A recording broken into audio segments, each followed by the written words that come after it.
Linta, kamu benar-benar menyimpan nomorku sebagai Lintah? Saat sang istri memeriksa ponsel suaminya dengan tangan gemetar, kebenaran yang tak ingin ia percaya pun terungkap. 7 tahun pernikahan. Nama yang diberikan suaminya untuknya hanyalah Lintah. Memangnya aku salah bicara? Kamu kan memang Lintah yang hanya hidup dengan menghisap uangku. Hari itu, di dalam hati sang istri, yang tumbuh bukanlah air mata, melainkan sebilah kapak. Ia bersumpah akan menjadi Lintah sungguhan seperti yang dikatakan suaminya. Menghisap darah dan jiwanya, hingga tak bersisa. Kisah hari ini dimulai. Cinta Ayu sedang mengobrak-abrik sofa ruang tamu, mencari pengisi daya ponselnya. Di mana sih charger ini? Dan saat itulah, dari sela-sela bantal sofa, ia melihat ponsel suaminya, Budi Perkasa. Ketika layar menyala dan notifikasi pesan berkedip, dunia cinta seakan berhenti. Sayang, Lintahnya sudah kamu singkirkan? Aku harus menunggu sampai kapan? Jantung cinta serasa jatuh ke lantai. Lintah, kata yang mengerikan itu menusuk tajam ke matanya. Saat cinta ragu-ragu meraih ponsel itu, pesan lain masuk. Besok bawakan es teler mangga, ya, lagi ingin yang segar-segar. Dengan tangan gemetar, cinta membuka kunci pola ponsel itu. Tanggal ulang tahun suaminya. Selalu kata sandi yang sama. Cinta memeriksa riwayat panggilan suaminya dan menemukan fakta yang lebih mengejutkan. Suami yang sangat ia percayai telah menyimpan namanya sebagai Lintah. Lintah. Sebuah rintihan lemah keluar dari bibir cinta. Tepat saat itu, suara pintu depan terbuka membuat cinta terkejut. Ia melempar ponsel itu kembali ke tempatnya. Kok belum tidur? Sedang apa? Suaminya, Budi, masuk ke ruang tamu sambil melonggarkan dasinya. Tari, aku sedang cari charger, terus ponselmu jatuh di sini. Cinta berusaha bersikap biasa saja sambil menyerahkan ponsel itu, tetapi suaranya sedikit bergetar. Oh, pantas saja ku cari-cari dari tadi. Ngomong-ngomong, Om Z Cafe hari ini luar biasa. Memang beda kalau aku yang mengembangkan menunya. Budi tertawa pongah sambil menepuk bahu cinta. Kalau kafe kita sukses, nilai gedung ini juga ikut naik, kan? Aku ini suami sekaligus pemilik gedung yang hebat. Tawa dan sentuhan itu terasa begitu menjijikkan bagi cinta. 7 tahun yang lalu, wajah Budi yang lugu terlintas di benaknya. Mbak Cinta, masih ingat saya? Saya Budi Perkasa dari Fakultas Manajemen. Tentu saja, Mas Budi. Aku ingat, itu adalah awal mula mereka berpacaran. Saat mengetahui bahwa Cinta mewarisi kekayaan yang sangat besar dari ayahnya, Budi menjadi sangat berhati-hati. Apa orang sepertiku pantas bersama Mbak Cinta? Sikapnya yang tulus dan rendah hati itu membuat hati Cinta luluh. Pada kencan pertama mereka, Budi merasa bersalah meski hanya makan nasi goreng spesial seharga Rp100.000. Mbak Cinta, maaf ya, aku hanya bisa mentraktir makanan seperti ini. Mas Budi, uang itu tidak penting. Yang penting hatinya. Mata Budi berbinar mendengar kata-kata Cinta. Dulu, Cinta mengira binar itu adalah tanda haru. Kini ia sadar, itu adalah binar ketamakan. Begitu mereka menikah, Cinta menghadiahkan seluruh lantai 1 gedungnya kepada Budi. Interior seharga Rp3 miliar dan mesin kopi terbaik, semuanya sempurna. Mas Budi, ini kan impianmu sejak lama. Sekarang, kembangkan sayapmu di sini. Cinta, terima kasih banyak. Aku janji akan sukses dan menjadikanmu wanita paling bahagia di dunia. Dengan papan nama kopi Budi, ia tidak pernah membayar sepeser pun uang sewa, karena ia adalah suaminya. Itu adalah bentuk perhatian Cinta untuk membangkitkan semangat suaminya yang selalu merasa rendah diri. Dan semua itu adalah kebohongan yang dibungkus atas nama Cinta. Wajah ibu mertuanya juga terlintas, yang sejak hari pertama pernikahan tanpa malu-malu menyentuh perut Cinta dan menanyakan soal keturunan. Kapan kalian akan memberi kami cucu? Keluarga kita ini keturunan priai, terah bangsawan 300 tahun. Apa kamu mau memutus garis keturunan keluarga kami? Setiap lebaran, setiap acara keluarga, ibu mertuanya memperlakukan Cinta seperti seorang pesakitan. Dan di tengah waktu yang terasa seperti neraka itu, Budi selalu menjadi penonton. Ibu kan orang zaman dulu, Mau bagaimana lagi? Kamu mengerti sedikit ya? Nanti juga kalau sudah punya anak, beliau akan baik-baik saja. Dan setahun yang lalu, betapa tidak tahu malunya wajah Budi saat datang bersama seorang konsultan pajak. Cinta, kata konsultan pajak, ini sangat bagus untuk mengurangi pajak. Bagaimana kalau kita buat kepemilikan gedung ini atas nama bersama? Nama bersama? Sepertinya. Cinta, apa kamu keberatan membagi kepemilikan denganku? Bukan begitu.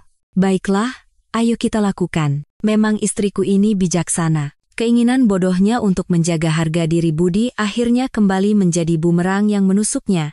Mungkin semua ini adalah sebuah penipuan besar yang telah direncanakan dengan rapi sejak awal. Budi. Cinta akhirnya membuka mulut, memanggil Budi yang hendak masuk ke kamar. Ya, kenapa? Apakah ada masalah di antara kita? Masalah? Tiba-tiba bicara apa? Tidak, hanya saja belakangan ini kamu terasa berbeda. Aku kenapa? Aku banting tulang di luar demi siapa? Seenaknya saja orang yang santai di rumah bicara seperti itu. Budi berteriak sambil menunjuk-nunjuk dan mendekati Cinta. Melihat tatapan tajam itu, Cinta tanpa sadar melangkah mundur. Bukan apa-apa. Mungkin aku yang terlalu sensitif. Saat Cinta menunduk, Budi mendengus dan masuk ke kamar, membanting pintu. Ditinggal sendirian di ruang tamu, Cinta berdiri dengan kaki yang terasa akan roboh. Linta, nama yang disimpan suaminya untuk istrinya. 7 tahun kebersamaan, semua momen yang ia yakini sebagai cinta, hancur berkeping-keping dalam sekejap. Foto pernikahan mereka yang tergantung di dinding, di mana ia tersenyum bahagia, kini terlihat begitu bodoh. Saat itu pun, apakah aku sudah menjadi lintah di matamu? Dengan tangan gemetar, ia mencoba mengambil segelas air, tetapi bahkan tidak sanggup membawanya ke bibir. Di atas meja makan, foto ayahnya menarik perhatiannya. Cinta, gedung-gedung ini adalah masa depanmu, hidupmu. Jangan percaya pada siapapun, dan jagalah dengan bijaksana. Wasiat ayahnya terngiang jelas di telinganya. 3 gedung di kawasan elit Kuningan, Jakarta, senilai 300 miliar rupiah. Itu adalah darah dan keringat ayahnya. Ayah, aku bodoh sekali. Harta yang ayah kumpulkan seumur hidup. Air mata panas mengalir deras dari mata Cinta. Nama bersama. 2 kata itu menyebar seperti racun. Rasa takut kehilangan separuh harta yang ayahnya kumpulkan seumur hidup membuatnya gemetar seperti daun. Tidak boleh. Sama sekali tidak boleh. Cinta mengepalkan tangannya begitu erat hingga terasa sakit. Dari kamar tidur, terdengar suara dengkuran Budi. Suara itu membuatnya merinding, dan ia bergegas ke kamar tamu. Malam ini, ia tidak sanggup bernapas di ruangan yang sama dengan pria itu. Meski berbaring di tempat tidur, nama Rina dan kata Lintah terus berputar di kepalanya, membuatnya tidak bisa tidur. Hatinya terasa akan meledak karena sakit hati dan amarah. Pukul 3 dini hari, Cinta terhuyung-huyung kembali ke ruang tamu. Tas kerja Budi yang tergeletak di samping sofa menarik perhatiannya. Ia menahan dorongan kuat untuk membukanya. Belum saatnya. Aku butuh bukti yang lebih kuat. Cinta mengeluarkan ponselnya dan mencari nomor temannya yang seorang pengacara. Ia harus meneleponnya begitu pagi tiba. Aku harus tahu dengan pasti, apakah aku benar-benar bisa kehilangan gedung itu. Cinta menatap foto ayahnya sekali lagi. Ia adalah putri yang mewarisi ketangguhan ayahnya. Ayah, aku pasti akan menjaganya. Semua yang ayah tinggalkan untukku. Meskipun matanya bergetar sedih, di dalamnya berkobar tekad yang kuat. Ia menatap tajam ke pintu kamar tempat Budi tidur. 7 tahun. Jika semua itu bohong, aku akan membuatmu membayar harganya. Cinta menyeka air matanya dan kembali ke kamar tamu. Di tengah udara subuh yang dingin, Cinta bersumpah untuk tidak akan hancur lagi. Mulai besok, selayaknya putri ayahnya, ia harus memulai perang untuk merebut kembali hidupnya. Keesokan paginya, Cinta terbangun di tempat tidur kamar tamu. Karena tidak bisa tidur semalaman, seluruh tubuhnya terasa pegal. Saat ia keluar ke ruang tamu, Budi sudah tidak ada. Hanya ada secarik memo yang tergeletak sembarangan di meja makan. Aku berangkat ke kafe lebih awal. Cinta meremas kertas itu dengan sekuat tenaga dan melemparkannya ke tempat sampah. Cinta mulai mengingat-ingat kembali tingkah laku Budi belakangan ini. Selama 3 bulan terakhir, setiap hari Kamis, Budi selalu pergi keluar. Aku mau survei pasar, melihat kafe-kafe yang sedang tren. Betapa bodohnya ia yang percaya begitu saja pada kata-kata suaminya. Setiap kali ia meminta laporan penjualan, Budi selalu marah besar. Katanya kafe ini untukku, sekarang kamu minta uang? Setelah berteriak seperti itu, ia akan membanting pintu kamar. Cinta masuk ke ruang kerja Budi dan mencoba membuka laci mejanya. Laci itu terkunci rapat. Apa yang kau sembunyikan rapat-rapat seperti ini? Ia teringat jam tangan mahal yang berkilauan di pergelangan tangan Budi beberapa hari yang lalu. Budi, jam tangan itu baru? Ya, dari mana? Oh ini, beli bekas dengan harga murah. Aku kan pemilik kafe, setidaknya harus punya yang seperti ini. Saat itu, ponselnya berdering keras. Nama cintaku yang tertera di layar terasa menjijikkan. Sayang, bisa datang ke kafe hari ini? Ibu harus ke rumah sakit. Ibu sakit? Bukan, hanya check up rutin. Sepertinya aku harus mengantarnya. Baiklah, jam berapa aku harus ke sana? Kalau bisa sekarang, itu yang terbaik. Sekalian tolong bersihkan kafe, ya? Setelah menutup telepon, firasat buruk menyelimuti hati Cinta. Sesampainya di kafe, seorang pegawai bernama Sari sedang sibuk sendirian. Ibu Cinta, selamat datang. Mas Budi mana? Sudah pergi, Bu. Oh ya? Iya, sekitar 30 menit yang lalu, perginya terburu-buru. Cinta memandangi kafe itu. Kafe yang tadinya berkilauan kini tampak berdebu di beberapa sudut. Cinta mulai membersihkan setiap sudut kafe. Saat makan siang, Cinta pergi ke restoran terdekat bersama Sari. Bu, bolehkah saya meminta gaji bulan ini lebih awal? Sari bertanya dengan ragu. Sari, ada masalah? Sebenarnya, ibu saya harus dioperasi. Tapi biaya rumah sakitnya kurang sedikit. Berapa yang kamu butuhkan? Tanpa ragu, Cinta mengeluarkan uang tunai 20 juta rupiah dari dompetnya dan memberikannya kepada Sari. Gajimu akan tetap dibayar tepat waktu. Ini anggap saja bonus. Semoga operasi ibumu berjalan lancar. Mata Sari langsung berkaca-kaca. Bu, uang sebanyak ini. Bagaimana saya bisa membalasnya? Jangan pikirkan soal membalas, rawat ibumu baik-baik. Kamu sudah banyak membantu sejak kafe ini pertama kali buka. Bagiku, kamu sudah seperti keluarga. Sari ragu sejenak, lalu seolah mengambil keputusan, ia membuka mulut. Bu, sebenarnya ada sesuatu yang harus saya sampaikan. Apa itu? Katakan saja. Sudah sekitar 3 tahun ini, Mas Budi hampir tidak pernah mengurus kafe. Yantung Shinta menselus. Saya tidak tahu dia pergi kemana, semua pekerjaan di toko diserahkan kepada kami. Kepada pelanggan, dia selalu bilang kalau dia pemilik gedung di Kuningan ini. Ada lagi yang lain, dan saya pernah mendengar dia menyuruh manajer untuk selalu menyisihkan 30% dari penjualan dalam bentuk tunai. Cinta merasa sulit bernapas. Sari, terima kasih sudah memberitahuku. Kembali ke kafe, Cinta langsung masuk ke kantor dan membuka brankas. Ia memeriksa riwayat transaksi rekening atas nama bersama mereka dari awal hingga akhir.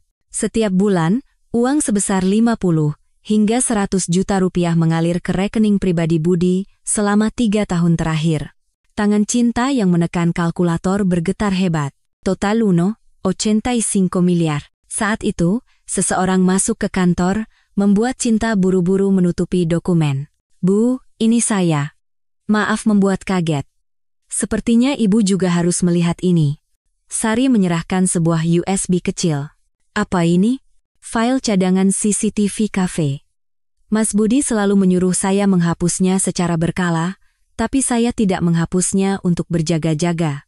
Saat Cinta menyambungkan USB itu ke laptopnya, rekaman video Budi yang dengan santai membuka brankas dan mengambil tumpukan uang tunai pun terputar. Bagaimana bisa dia melakukan ini pada orang sebaik ibu? Sari tidak sanggup melanjutkan kata-katanya dan menunduk. Cinta menggenggam tangan Sari dengan hangat.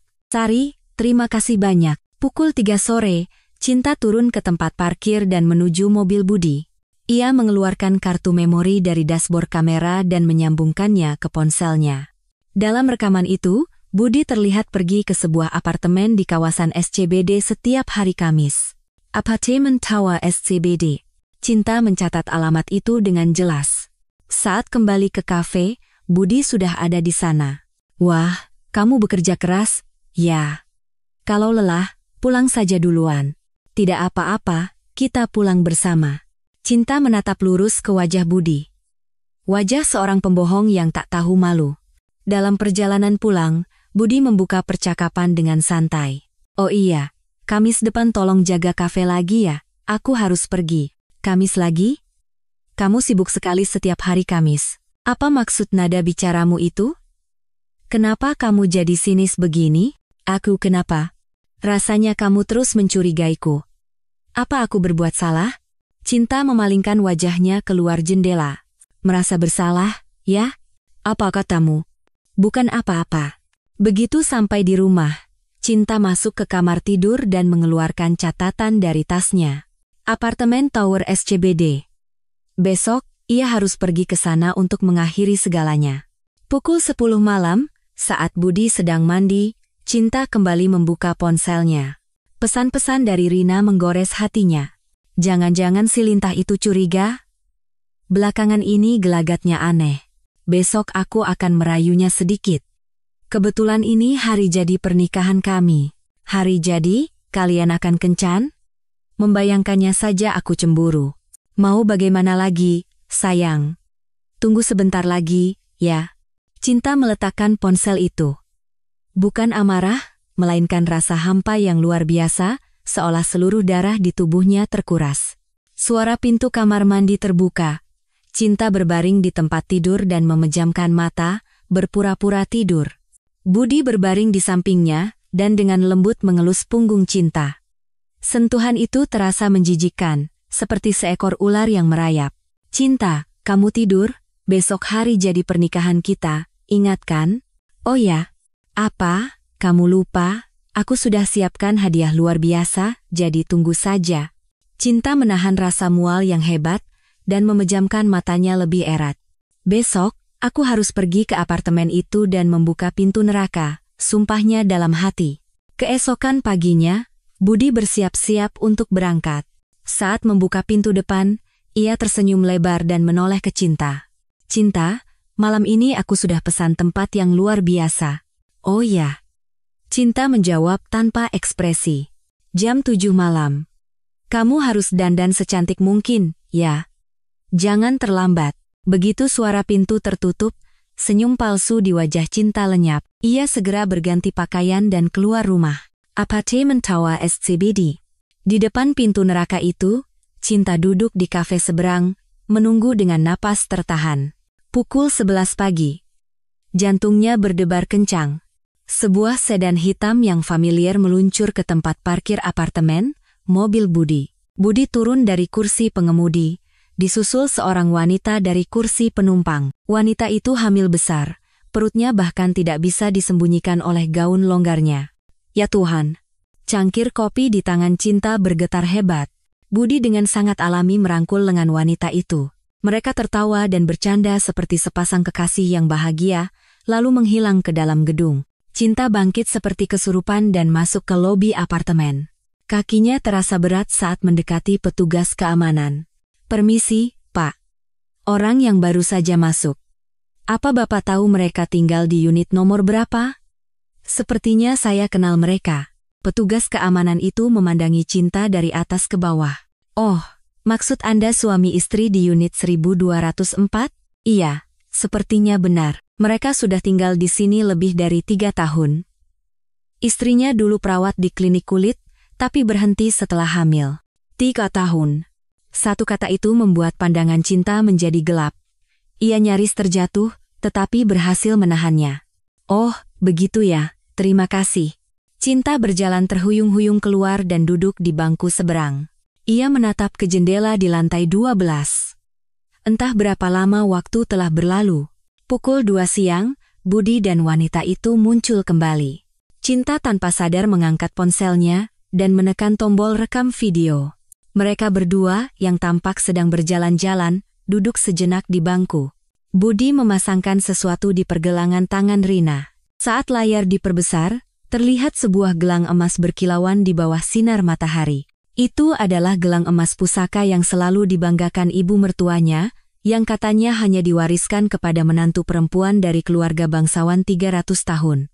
Ia teringat ibu mertuanya pernah berkata akan memberikan gelang itu jika ia melahirkan anak.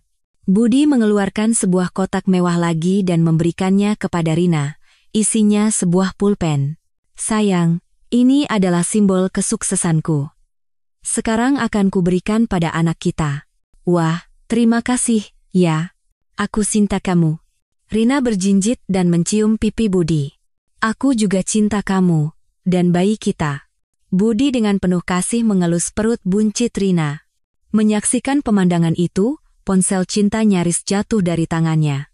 Pulpen itu adalah peninggalan ayahnya saat meninggal dunia. Setelah mereka berdua pergi dengan mobil, Cinta masih belum bisa bangkit dari bangku. Rasanya seluruh dunia runtuh. Saat itu, telepon berdering, seolah panggilan dari neraka. Itu Budi. Sayang, kamu di mana? Jangan lupa janji makan malam kita, ya. Kenapa diam saja? Ada masalah? Tidak. Aku sedang bersiap-siap. Oke, jam 7 di restoran Hotel Indonesia Kempinski. Hari ini hari spesial, jadi pakai gaun tercantikmu, ya. Setelah menutup telepon, Cinta kembali ke rumah dan menyalakan laptopnya. Rina. Begitu ia mencari nama wanita itu, akun media sosialnya muncul.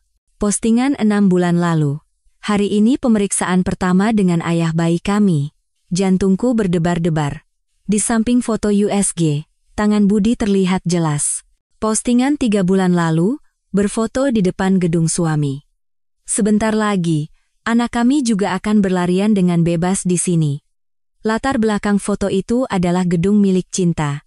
Postingan sebulan lalu, pusaka yang diwariskan oleh ibu mertua. Begitu berharga dan sakral sampai tanganku gemetar. Foto gelang emas yang menyilaukan. Cinta tidak punya kekuatan untuk melihat lebih jauh dan menutup laptopnya.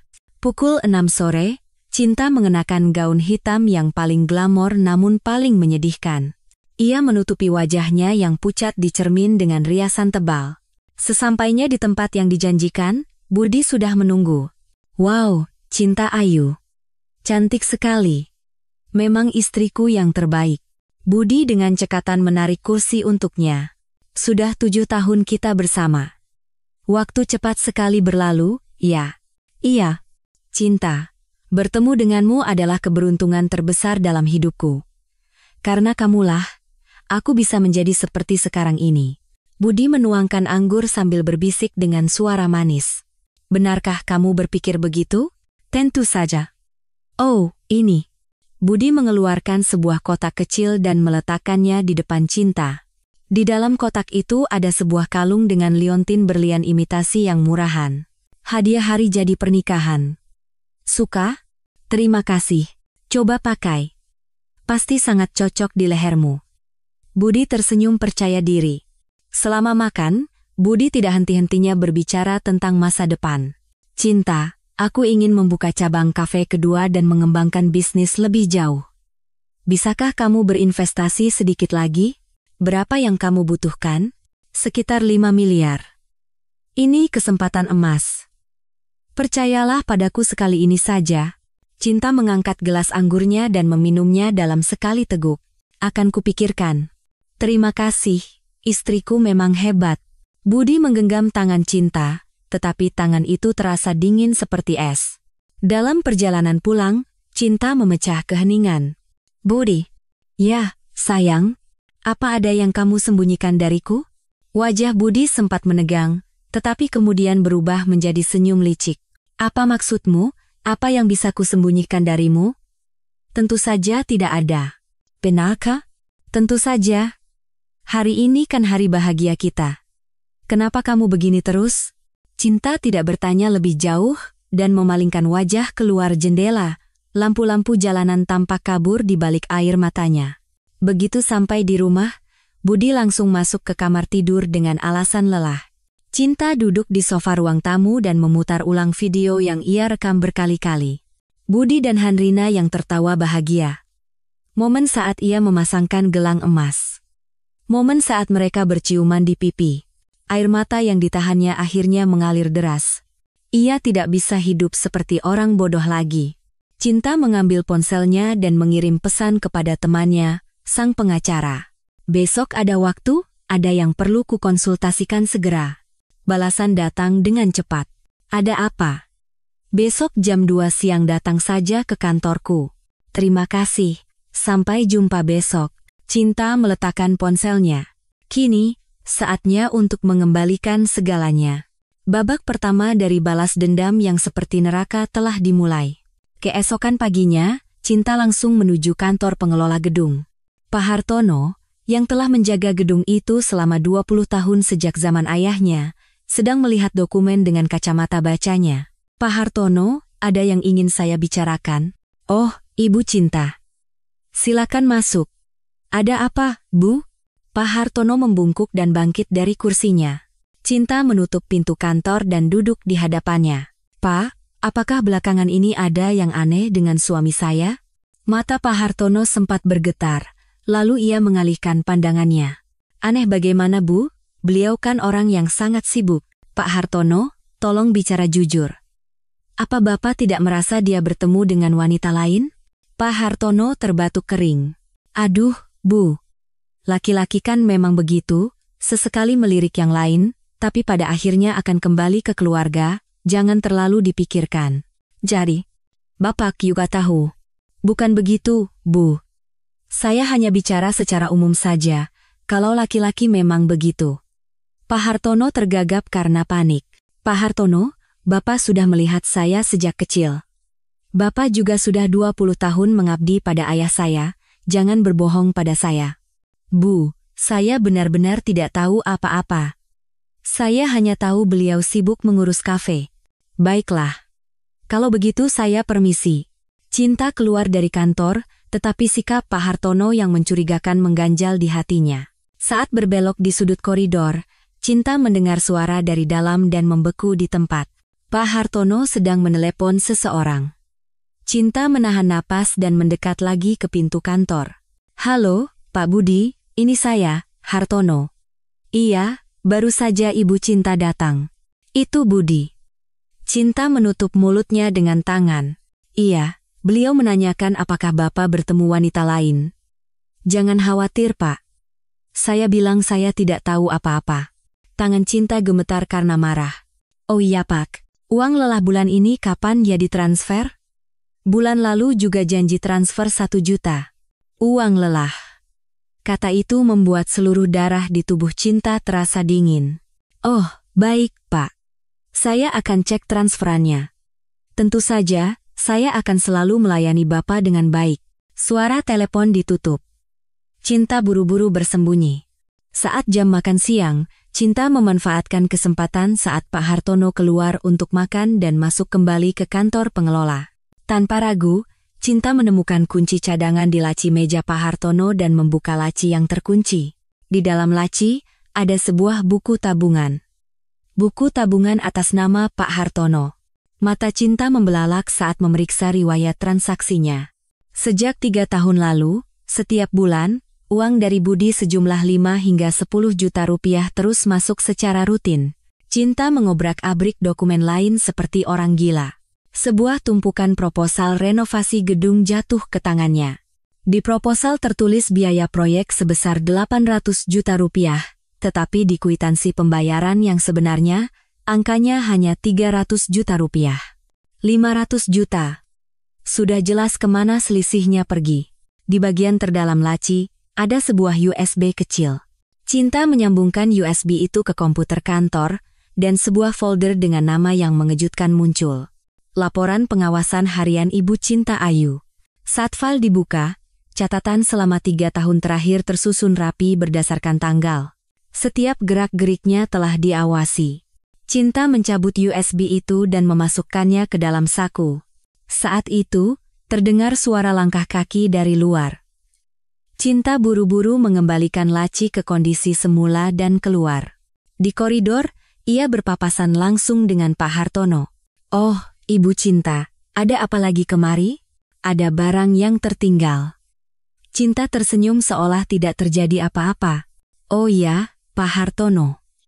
Boleh saya lihat kwitansi renovasi gedung terakhir?" Wajah Pak Hartono menegang. "Aduh, itu.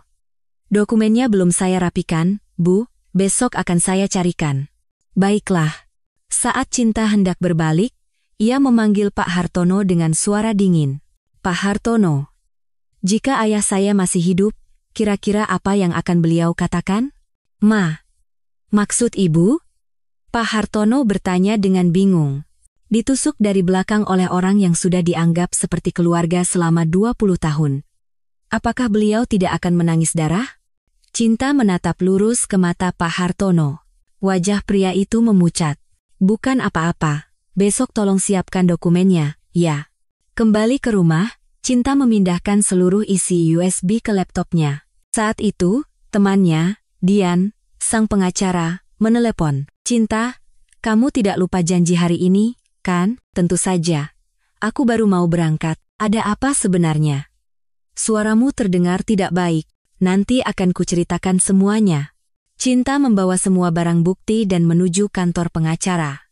Di atas meja, ia meletakkan foto, video, bukti penggelapan, dan USB, semuanya. "Dian, lihat ini." Ekspresi Dian menjadi serius saat memeriksa bukti-bukti itu satu persatu. "Cinta, ini sudah direncanakan untuk menelan seluruh hartamu. Aku harus bagaimana?" "Pertama, perselingkuhan dan penggelapan ini buktinya sudah sangat kuat, bisa dilaporkan secara pidana. Dan Pak Hartono ini jelas-jelas melakukan pengkhianatan kepercayaan. Jadi Budi bisa masuk penjara?" "Bisa. Tapi masalahnya adalah pembagian harta Gonogini. Dalam skenario terburuk, pria itu bisa mendapatkan 30% dari hartamu. 30% itu 90 miliar. Cinta memejamkan matanya erat-erat.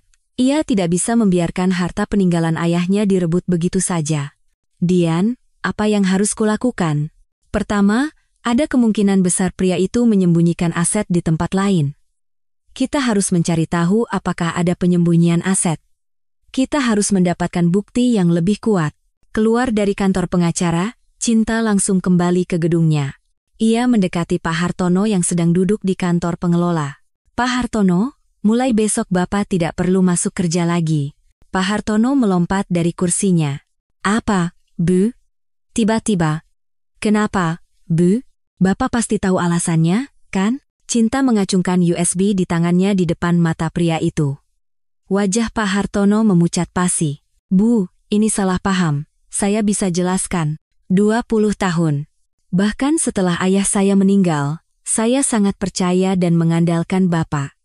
Bagaimana bisa Bapak melakukan ini pada saya?" Suara Cinta bergetar sedih. Pak Hartono langsung berlutut di tempat. "Bu, saya benar-benar bersalah. Mohon maafkan saya sekali ini saja. Bangun. Saya tidak punya niat untuk memaafkan." Cinta berbalik dengan dingin. "Besok serahkan semua pekerjaan dan segera pergi. Kalau tidak, saya akan lapor polisi." "Bu, tolong."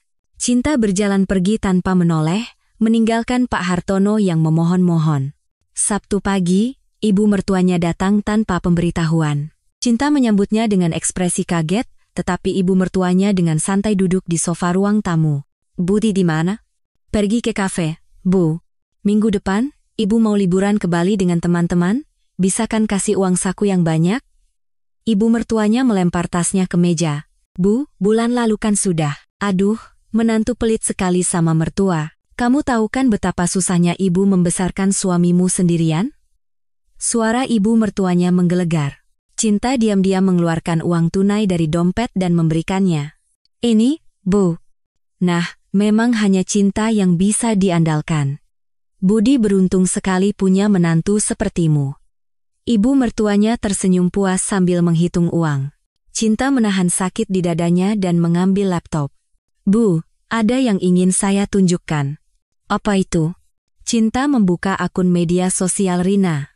Layar penuh dengan foto Rina yang hamil bersama Budi. Senyum di wajah ibu mertuanya lenyap, tetapi hanya sesaat.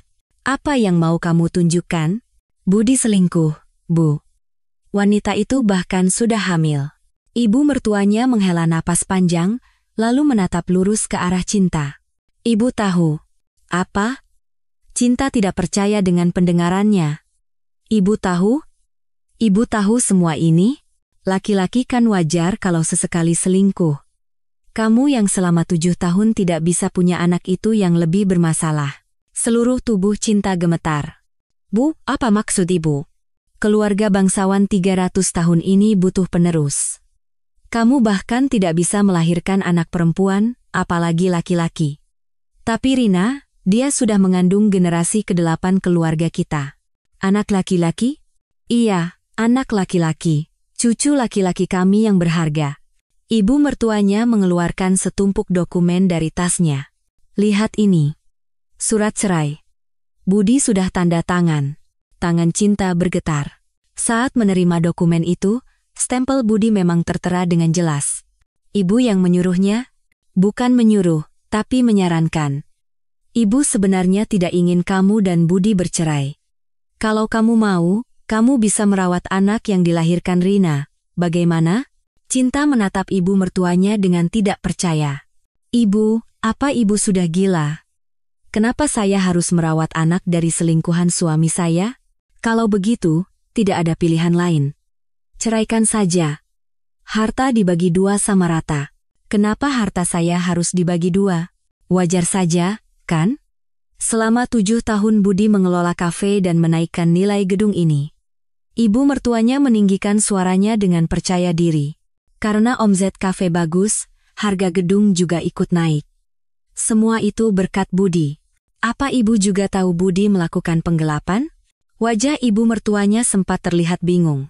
Penggelapan apa? Dia menggelapkan omzet kafe dan biaya renovasi gedung. Saya punya semua buktinya. Suami istri mana ada penggelapan, itu kan harta bersama. Ibu mertuanya mendengus dan menertawakan Cinta. Lalu, apa ibu yang memberikan gelang emas itu pada Rina? Wajah ibu mertuanya menegang. Iya, aku yang menyuruh Budi memberikannya. Toh dia akan menjadi menantu di keluarga ini. Jadi saya bukan menantu? Kamu tidak bisa memberikan keturunan. Air mata deras jatuh dari mata Cinta. Kata-kata ibu mertuanya seperti pisau yang menusuk jantungnya. Sudahlah, kamu pasti lelah. Kita cerai baik-baik dan jalan masing-masing. Ibu mertuanya tersenyum sinis dan bangkit dari duduknya. Cinta bangkit dan berteriak, "Keluar! Cepat keluar!" Apa? Berani-beraninya kamu pada mertua. Saya bukan lagi mertua atau apapun. Cepat keluar. Ibu mertuanya mendengus dan berjalan ke pintu depan. Oh iya, Rina akan melahirkan bulan depan. Selesaikan semuanya sebelum itu. Suara pintu dibanting bergema di seluruh rumah. Cinta jatuh berlutut di tempat. Seluruh tenaganya seakan terkuras. Saat itu, ponselnya berdering. Nama Cintaku yang muncul di layar terasa menjijikkan. Sayang, ibu tadi datang, ya? Cinta? Kenapa diam saja? Ada masalah? Ibumu meninggalkan surat cerai. Keheningan dingin terdengar dari seberang telepon. Cinta, kita perlu bicara. Tidak ada lagi yang perlu dibicarakan denganmu. Cinta tanpa ragu mematikan telepon. Di atas meja ruang tamu, surat cerai yang telah disobek-sobek tergeletak. Harta bersama dibagi masing-masing 50%. Cinta menggenggam sobekan kertas itu dan mengertakkan giginya. Tidak akan pernah. Aku tidak akan menyerahkan gedung ayah pada manusia seperti itu. Cinta mengangkat telepon dan menelepon Dian. Dian, ini aku, Cinta. Perang dimulai. Aku akan melaporkan mereka semua dengan bukti yang kumiliki. Baik, Cinta. Aku menghargai keputusanmu. Aku akan membantumu sampai akhir. Cinta memandang keluar jendela. Di tengah gemerlap malam Jakarta, gedung-gedung ayahnya berdiri kokoh. Iya, ayah, aku pasti akan melindunginya, semua milik ayah. Cinta menyeka air mata panasnya. Budi pulang dan duduk berhadapan dengan Cinta. Cinta, kita perlu bicara. Kita cerai. Suara tegas Cinta membuat wajah Budi memucat. Apa yang ibuku katakan padamu? Wanita itu hamil, Kamu selingkuh selama 3 tahun, dan semua kebohongan yang kau katakan padaku, aku tahu semuanya. Tatapan mata Budi berubah menjadi dingin. Cinta, ini salah paham. Tolong dengarkan aku. Kamu menyimpan nomorku sebagai lintah. Apalagi yang perlu dikatakan? Itu hanya. Tidak perlu didengar lagi. Pembagian harta akan kulakukan dengan caraku. Karamu, maksudmu? Uang yang kau gelapkan, biaya renovasi yang kau mainkan dengan Pak Hartono, semuanya akan kulaporkan. Tangan Budi gemetar. Kau punya bukti? Apa kau pikir aku akan melakukan ini tanpa bukti? Cinta bangkit dari kursinya. Besok segera kemasi barang-barangmu dan pergi. Malam ini tidur di kamar tamu. Cinta. Cinta mengabaikan teriakan Budi dan masuk ke kamar tidur, mengunci pintu. Dari luar, Budi menggedor pintu. Tetapi Cinta tidak menoleh. Cinta duduk di tempat tidur dan membalik foto pernikahan mereka. Senyum bahagia kedua orang di foto itu kini terasa seperti kutukan. Tetapi Cinta tidak takut lagi. Selayaknya putri ayahnya, ia akan melawan dengan kuat dan bijaksana. Keesokan paginya, Cinta memanggil Budi ke kantor kafe yang kosong. Di atas meja, bukti-bukti pengkhianatannya tersebar lengkap. Budi yang masuk ke kantor membeku melihat dokumen-dokumen di atas meja. Duduk. Sepertinya banyak yang harus kita bicarakan. Suara Cinta sering hines. Saat Budi dengan enggan duduk, Cinta melemparkan foto-foto itu satu persatu ke hadapannya. Foto mesra dengan Rina, video saat memasangkan gelang emas ibu mertuanya, rekaman saat keluar masuk apartemen seperti rumah sendiri. Ini bukti cinta yang kau katakan. Cinta membuka tumpukan dokumen berikutnya. Dan ini bukti ketamakanmu yang menjijikkan. Selama 3 tahun, kau menggelapkan 1,8 miliar. Itu belum termasuk uang sewa yang tidak pernah kau bayar. Cinta, ini salah paham, tolong dengarkan aku. Mata Budi langsung berkaca-kaca. Aku benar-benar bersalah, maafkan aku. Tolong maafkan aku sekali ini saja. Tepat saat itu, layar ponsel Budi menyala dengan notifikasi pesan. Lintah itu masih belum bisa kau singkirkan? Perutku sudah sebesar gunung, kau mau membuatku menunggu sampai kapan? Budi terkejut dan membalikkan ponselnya, tetapi sudah terlambat. Kalau mau berakting, setidaknya jangan sampai ketahuan. Ucap Cinta dingin. Seketika, ekspresi Budi berubah total. Ia menyeka air matanya, bersandar di kursi, dan tersenyum sinis. Ya, benar. Aku sudah 3 tahun bersama Rina. Terus kenapa? Karena itu aku minta cerai. Bagus, aku setuju. Tapi harta dibagi rata, ya. Budi mengeluarkan kalkulator, dan dengan sengaja menekannya. Harga 3 gedung itu 300 miliar, jadi bagianku persis 150 miliar. Kau benar-benar sudah gila. Bukan gila, tapi menuntut hakku. Ini kepemilikan bersama yang sah. Budi menyilangkan kakinya dengan angkuh. Aku sudah mengorbankan masa mudaku di kafe ini selama 7 tahun dan menaikkan omzet 3 kali lipat. Berkat itu, nilai gedung juga ikut naik. Omzet 3 kali lipat, pikiranmu memang hanya sampai di situ.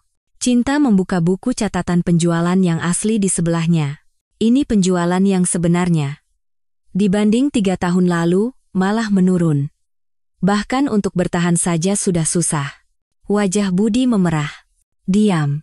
Tetap saja, kepemilikan bersama adalah kepemilikan bersama. Itu hakku secara hukum. Lalu penggelapan? Bagaimana kalau ini kita bawa ke ranah hukum juga? Cinta melempar kartu nama pengacaranya, Dian, ke atas meja. Kau kenal Dian, temanku kan? Aku sudah selesai berkonsultasi. Kepercayaan diri Budi langsung surut. Kalau kita laporkan penggelapan, menurutmu apa yang akan terjadi? 1,8 miliar itu bisa dihukum penjara, loh. Cinta.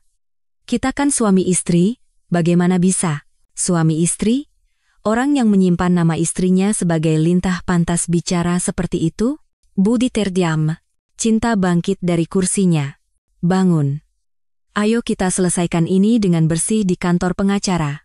Pukul 2 siang, suasana di kantor pengacara terasa berat. Dian meletakkan dokumen yang telah disiapkannya dan menjelaskan dengan dingin. Bapak Budi Perkasa, bukti penggelapan sangat jelas. Jika dilaporkan secara pidana, bisa dijatuhi hukuman maksimal 3 tahun penjara. Selain itu, Bapak Budi adalah pihak yang jelas-jelas bersalah dalam perceraian ini, sehingga dalam gugatan pembagian harta, persentase yang didapat akan jauh berkurang. Keringat dingin mengalir di dahi Budi. Berapa yang bisa saya dapat? Paling banyak sekitar 10%. Tentu saja, itu dengan syarat Bapak mengembalikan semua uang yang digelapkan. Budi melompat dari kursinya. Ini tidak masuk akal. Ini penipuan. Siapa yang tidak masuk akal? Apa kau masih belum sadar? Cinta menimpali dengan dingin. Dian memberikan tawaran terakhir. Ada cara mediasi. Ibu Cinta Ayu tidak akan melaporkan secara pidana, sebagai gantinya, semuanya diselesaikan dengan bersih. Bagaimana maksudnya? Dengan syarat, Anda melepaskan semua tuntutan tunjangan dan pembagian harta dalam perceraian. Sebagai gantinya, Ibu Cinta Ayu akan memberikan sejumlah uang kepada Bapak Budi. Mata Budi berbinar. Berapa? Cinta membuka mulut tanpa ragu. Aku akan memberimu 10 miliar. Apa? 10 miliar? Ya. Ambil 10 miliar dan enyah dari hidupku selamanya, atau kembalikan 1,8 miliar dan masuk penjara. Pilihan ada di tanganmu. Budi menggigit bibirnya cukup lama, merenung, lalu akhirnya menghela napas panjang. 10 miliar. Baiklah. Aku setuju. Budi menandatangani surat perjanjian yang disodorkan Dian dan berkata kepada Cinta. Dengan uang ini, aku akan memulai bisnisku sendiri. Lihat saja nanti. Silakan. Semoga berhasil. Keluar dari kantor, Budi menahan lengan Cinta yang hendak pergi. Benarkah kita berakhir seperti ini? Memangnya kau berharap apa lagi? Kita sudah bersama selama 7 tahun. Selama itu kau berbohong, apa artinya waktu? Cinta menepis tangan Budi dengan tatapan jijik. Cepat pergi ke wanita jalang itu. Ibumu membanggakan cucu generasi ke-8 dari keluarga bangsawan 300 tahun itu, kan? Budi tampak kaget, seolah bertanya bagaimana Cinta bisa tahu. Cinta berbalik untuk terakhir kalinya. Hiduplah dengan baik. Dan jangan pernah muncul di hadapanku lagi. Malam itu, Cinta memandangi kopi Budi yang kosong. Sambil melihat papan nama usang yang masih tergantung, ia bergumam. Besok, aku harus menurunkan papan nama itu. Di sudut kafe, Sari sedang membersihkan dengan tekun. Bu, sudah malam. Iya. Hanya ingin melihat-lihat sebentar. Mas Budi tadi sudah mengambil semua barangnya. Brankas juga sudah kosong. Begitu ya? Anu, Bu? Kalau begitu, apa saya masih bisa terus bekerja di sini? Sari bertanya dengan cemas. Cinta menatap Sari dan tersenyum hangat. Tentu saja. Tanpa kamu, bagaimana kafe ini bisa berjalan? Mata Sari langsung berkaca-kaca. Bu, saya akan bekerja dengan sangat keras. Apapun akan saya lakukan. Aku tahu. Selama ini, terima kasih banyak, Sari. Cinta menepuk pundak Sari. Sekarang, mari kita berdua memulai sesuatu yang hebat. Baik, Bu. Sari menjawab dengan senyum cerah. Keluar dari kafe, Cinta menatap gedung peninggalan ayahnya. Ayah, aku berhasil melindunginya.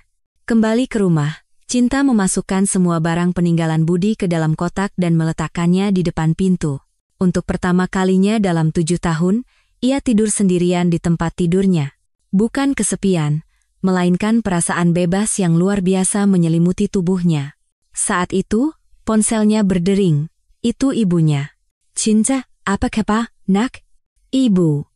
Aku sudah bercerai. Benarkah, pria itu? Dia selingkuh sampai punya anak. Apa? Ibu sudah bilang dari awal tidak suka dengan pria itu. Mendengar suara ibunya, Cinta akhirnya menangis. Sekarang lupakan semuanya dan mulai hidup baru. Ibu akan selalu mendukungmu. Terima kasih, Bu. Setelah menutup telepon, Cinta memejamkan mata. Mulai besok, ia akan hidup dengan berani di dunia ini dengan namanya sendiri, Cinta Ayu. Seminggu setelah perceraian, Budi Perkasa mencairkan 8 dari 10 miliar rupiah dalam bentuk tunai di bank. Wajahnya dipenuhi senyum serakah saat memegang tas besar berisi uang. Ya, inilah awal dari kehidupanku yang sebenarnya. Budi langsung menuju gedung di seberang kafe Cinta. Bertemu dengan pemilik gedung, Budi meletakkan tas uangnya di atas meja dengan angkuh. Saya mau sewa dari lantai 1 sampai 3. 3 lantai sekaligus? Sewanya saja 200 juta sebulan. Apa Anda sanggup? Saya tahu. Saya akan bayar di muka untuk 1 tahun. Budi membuka tasnya dan menunjukkan tumpukan uang tunai, membuat mata pemilik gedung terbelalak. Uang sebesar 2,4 miliar rupiah berpindah tangan saat itu juga. Keesokan harinya, Budi memanggil perusahaan interior paling terkenal di Jakarta. Pokoknya harus yang paling mewah. Jadikan ini kafe paling glamor dan mewah di Jakarta. Berapa anggaran yang Bapak siapkan? Sekitar 5 miliar. Dengan 5 miliar, kita bisa pasang lantai marmer dari Italia dan lampu gantung kristal di langit-langit. Bagus. Dan pesan 3 mezzine espresso termahal dari Italia. Pembangunan kafe mewah itu pun dimulai. Rina, yang perutnya semakin besar, datang dan memeluk lengan Budi sambil melihat-lihat lokasi. Sayang, kursinya harus warna emas, ya.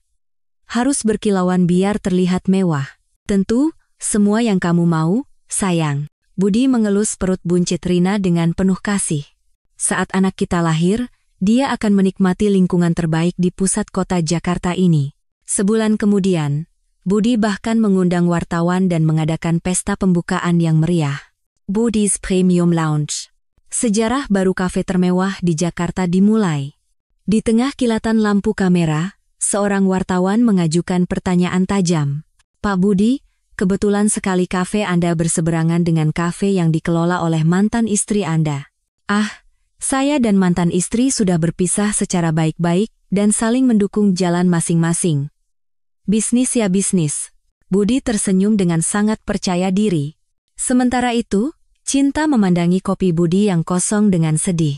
Bu, semua pelanggan pindah ke seberang. Bagaimana nasib kita? Sari berkata dengan wajah murung. Tidak apa-apa, Sari.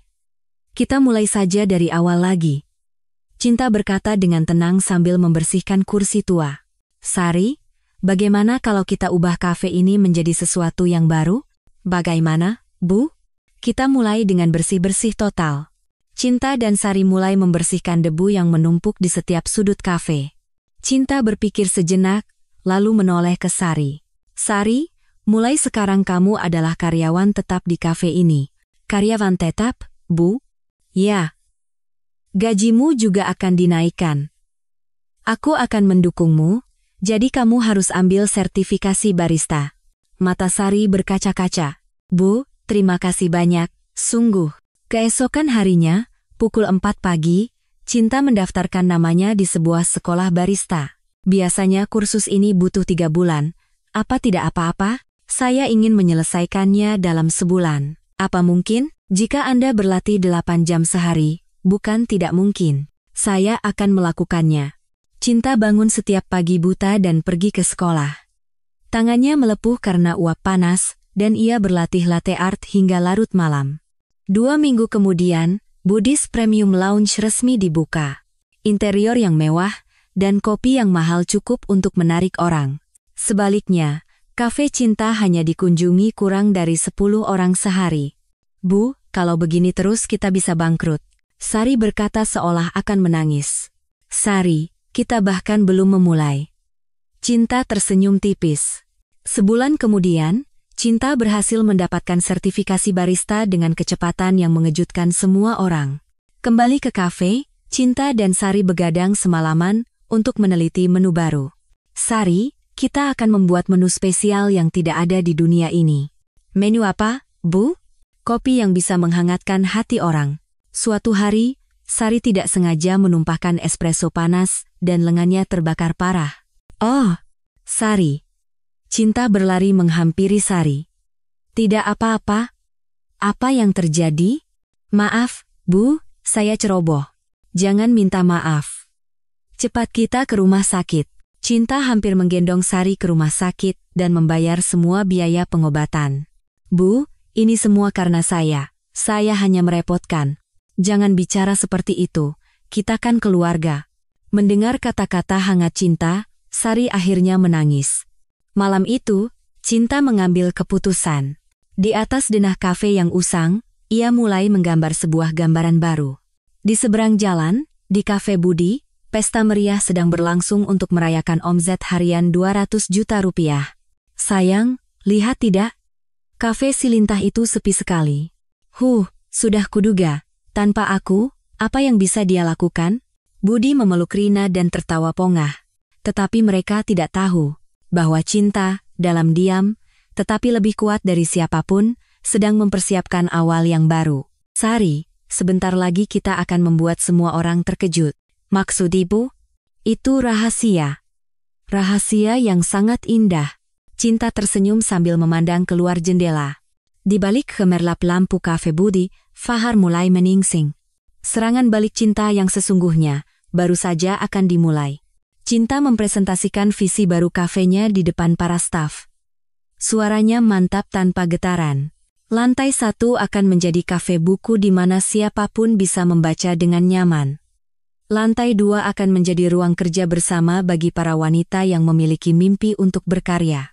Dan lantai 3 akan menjadi galeri untuk memamerkan karya-karya seniman wanita. Mata Sari membulat. Bu, itu ide yang sangat luar biasa. Namanya juga akan diganti?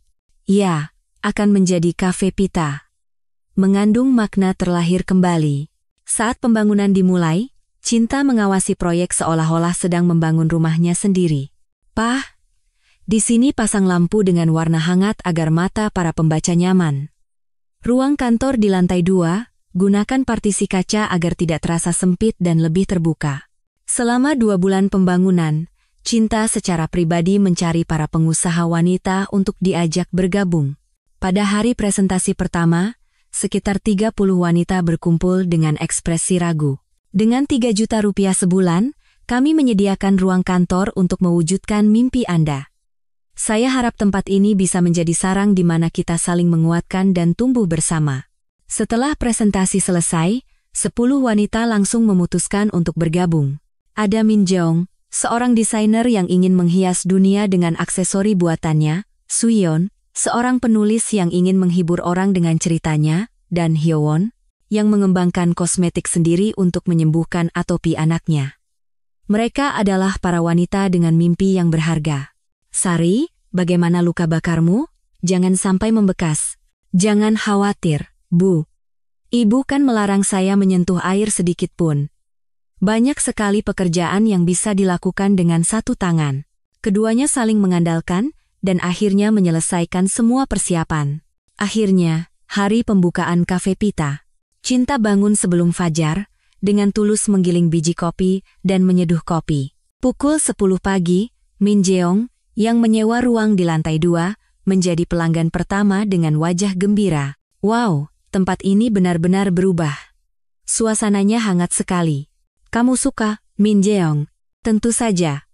Terima kasih banyak sudah memajang karyaku di tempat seindah ini. Di salah satu dinding kafe, karya-karya tulus dari para pengusaha wanita yang bergabung bersinar seperti permata. Sore harinya, pelanggan yang mendengar kabar dari mulut ke mulut mulai berdatangan. Wah, suasana di sini enak sekali. Nyaman untuk membaca, dan yang terpenting, kopinya sangat enak. Menjelang malam, seorang wartawan dari koran lokal mendatangi Cinta.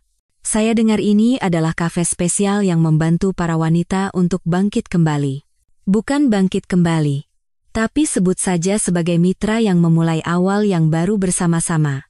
Keesokan harinya, koran memuat artikel dengan judul, Wanita yang disebut Lintah oleh suaminya, kini menjadi sayap pelindung bagi para wanita yang terluka. Membaca artikel itu, para wanita dengan berbagai kisah hidup mendatangi Cafe Pita. Saya juga sedang mempersiapkan usaha. Apakah orang seperti saya bisa bergabung? Saya merasa sangat putus asa setelah bercerai, tapi artikel ibu memberi saya keberanian. Pada akhir pekan pertama pembukaan, Cinta mengadakan pasar loak untuk menjual produk-produk para pengusaha wanita. Pasar itu sukses besar. Orang-orang berdatangan seperti semut, dan barang-barang yang disiapkan ludes dalam sekejap mata. Di seberang jalan, dari balik jendela kaca lantai 3 Budi's Premium Lounge, Budi menyaksikan pemandangan itu dengan tidak percaya. Ada apa di sana? Kenapa ramai sekali? Rina menggerutu dengan suara kesal. Itu semua hanya sesaat. Dengan bisnis yang tidak menghasilkan uang seperti itu, berapa lama dia bisa bertahan? Budi berusaha bersikap biasa saja, tetapi matanya bergetar cemas. Sebulan kemudian, Cafe Pita telah menjadi tempat baru yang populer di Jakarta. Bu, omzet hari ini lebih dari 50 juta. Sari berlari dengan wajah gembira untuk melapor. Di ruang kerja bersama lantai 2, 10 lampu kantor menyala hingga larut malam. Di galeri lantai 3, pameran tunggal pertama seorang seniman wanita yang tidak dikenal berhasil diselenggarakan. Menjelang malam, saat merapikan kafe, Sari bertanya pada Cinta, "Bu, apa kita benar-benar berhasil?" "Tentu saja. Kita baru saja melangkah." Cinta memandang keluar jendela. Kafe Budi masih memancarkan cahaya gemerlap, tetapi entah kenapa terlihat kosong. "Sari, kita melakukan sesuatu yang jauh lebih penting daripada uang." "Apa itu, Bu?" "Memberi orang harapan bahwa mereka bisa bangkit kembali." Keduanya saling memandang dan tersenyum cerah. Saat lampu Cafe Pita padam, kehangatannya seolah menyebar ke dunia luar. 3 bulan setelah Cafe Budi dibuka, pada rapat pagi, wajah manajer tampak muram. "Pak, omset kemarin mencapai 100 juta. Bagus. Strategi premiumku berhasil." Budi tertawa puas. Tetapi ekspresi manajer tidak berubah. "Tapi, Pak, laba bersihnya." "Laba bersih? Kenapa tidak bisa bicara?" "Minus, Pak." Wajah Budi yang tadinya penuh senyum langsung menegang. "Apa? Minus? Bagaimana bisa rugi padahal omset tunat-huna sehari?" Manajer menyerahkan laporan dengan tangan gemetar. "Biaya biji kopi premium saja 200 juta sebulan. Gaji 15 karyawan 300 juta. Tetap saja tidak masuk akal. Sewa dan biaya pengelolaan 250 juta. Biaya iklan 80 juta setiap bulan." Budi mencoba menghitungnya sendiri, tetapi hasilnya tidak berubah. Jelas merugi. "Kurangi biaya iklan sekarang juga." "Pak, jika iklan dikurangi, pelanggan juga akan berkurang." "Sebagian besar pelanggan yang datang sekarang adalah karena melihat iklan." Tepat saat itu, Rina masuk ke kantor sambil memegangi perutnya yang besar. "Sayang, ajari mereka sopan santun. Suhu kopinya kurang 2 derajat saja minta dibuatkan ulang, dan mereka menurutinya begitu saja." "Aku kesal sekali." Rina berteriak pada seorang karyawan di area utama. "Dan latte art apa ini? Ini buih, bukan seni. Cepat buatkan lagi." Saat karyawan itu ketakutan hendak mengambil cangkir, Rina dengan sengaja membanting cangkir itu ke lantai. "Kerja yang benar, dasar bodoh." Maaf, Bu." Budi buru-buru menenangkan Rina. "Rina, tenanglah, banyak orang melihat." "Apa? Aku suruh tenang? Aku ini istri pemilik kafe, masa aku tidak boleh berbuat sesukaku?" Saat Rina berteriak, manajer mendekati Budi dan berbisik, "Pak, bulan ini saja sudah 5 karyawan yang berhenti." "Apa? Kenapa?" "Karena Ibu Rina. Mereka bilang tidak tahan lagi." Sementara itu, Cafe Pita mencapai hasil yang luar biasa dalam 6 bulan. "Bu, rata-rata pengunjung harian kita sudah lebih dari 500 orang." Sari melapor dengan wajah gembira. "Penaka? Dan komisi penjualan produk para pengusaha wanita saja lebih dari 100 juta sebulan." Cinta memeriksa buku catatan dengan teliti. Jelas untung. Saat itu, seorang perwakilan dari sebuah perusahaan besar mendatangi Cinta. "Apakah Anda pemilik Cafe Pita?" "Ya, benar. Kami ingin secara resmi mengajukan kontrak catering untuk kafe kesejahteraan karyawan perusahaan kami." "Kontrak catering?" "Ya. Awalnya, kami ingin kontrak dengan 5 cabang, masing-masing 100 juta per bulan." Mata Cinta membelalak. "Dengan 5 cabang, Anda akan mendapatkan pendapatan tetap 500 juta sebulan." Setelah meninjau kontrak, Cinta menandatanganinya dengan tangan gemetar. Seminggu kemudian, ada telepon dari instansi pemerintah. "Anda telah disertifikasi sebagai perusahaan ramah perempuan. Anda akan mendapatkan keringanan pajak. Benarkah? Anda juga terpilih sebagai contoh sukses dukungan wirausaha perempuan dan masuk nominasi penghargaan Presiden." Kisah sukses Cafe Pita menyebar ke seluruh negeri, dan permintaan waralaba membanjir. Sebaliknya, Cafe Budi terjerumus ke dalam krisis tanpa akhir. Pak, kerugian bulan ini 300 juta. Apa? 300 juta. Jika kita tidak menurunkan biaya bahan baku, bulan depan. Diam. Meninggalkan Citra Premium adalah jalan pintas menuju kebangkrutan. 3 bulan setelah pembukaan, modal awal Budi sebesar 8 miliar hampir habis. Sudah jatuh tertimpa tangga. Rina yang telah melahirkan seorang putra semakin sering mengomel. Sayang, apa kita tidak punya uang untuk popok anak kita? Maaf, uangnya sedikit kurang. Kenapa kafe itu begitu? Lihat saja kafe Cinta Ayu di seberang, sukses besar. Rina berteriak sambil menunjuk-nunjuk. Suatu hari, Budi mengirim mata-mata yang menyamar sebagai pekerja paruh waktu ke kafe Cinta. Seminggu kemudian, pemuda itu datang menemui Budi dan menundukkan kepala. Pak, saya benar-benar minta maaf. Ada apa? Saya ingin terus bekerja di kafe Pita. Apa? Kamu gila? Ibu Cinta adalah orang yang sangat baik. Beliau memperlakukan karyawan sebagai keluarga, bukan mesin pencari uang. Pemuda itu menyerahkan amplop berisi uang. Uang ini saya kembalikan. Dan saya sudah menceritakan semuanya kepada Ibu Cinta. Dasar pengkhianat. Budi mengangkat tinjunya, tetapi pemuda itu hanya menunduk dan meninggalkan kafe. Malam itu, Rina pulang dengan membawa banyak tas belanja dari merek-merek mewah. Berapa semua ini? Sekitar 300 juta. Aku stres, ia dibelanya. Kamu gila? Kita tidak punya uang sebanyak itu. Kukira aku menikah dengan konglomerat, ternyata penipu miskin. Rina berteriak dan melempar barang-barang. Ibu mertuanya pun datang dan menambah masalah. Aku datang untuk melihat cucuku yang berharga. Kenapa kafe ini jadi begini? Katanya rugi. Ini hanya sementara, Bu. Ibu mertuanya mengambil bayi dari gendongan Budi. Bagaimana kalau aku saja yang merawatnya? Kalian berdua sepertinya tidak mampu mengurus anak. Ibu. Akhirnya, kafe Budi disita dan diiklankan untuk dijual. Uang jaminan 10 miliar itu sulit. Pasar sedang lesu. Kalau begitu. 5 miliar? Kalau tanpa uang jaminan, hanya biaya interior, saya bisa coba carikan. Budi terduduk lemas di tempat. Mimpi ambisiusnya yang dimulai dengan 10 miliar, lenyap seperti fata morgana dalam 6 bulan. Pada saat yang sama, Cinta sedang duduk berhadapan dengan Sari di kantor kafe Pita, tersenyum. Bu, Anda masuk nominasi penghargaan CEO Wanita tahun ini. Saya? Iya, acara penghargaannya bulan depan. Cinta memandang keluar jendela. Terlihat spanduk besar disuakan di kafe Budi. Akhirnya jadi seperti itu. Ucap Sari getir. Cinta mengangguk. Bisnis yang tidak menghargai orang pada akhirnya akan hancur. Iya, Bu. Malam di kafe Pita masih dipenuhi kehangatan orang-orang. Para pengusaha wanita saling mengucapkan selamat atas kesuksesan satu sama lain dan bermimpi tentang hari esok. Cinta memandangi mereka dan tersenyum dalam diam. Ia baru menyadari bahwa kesuksesan sejati bukanlah tentang uang, melainkan tentang memenangkan hati orang. Budi yang telah merapikan kafenya, pindah ke sebuah kamar kos sempit dan berjamur bersama Rina.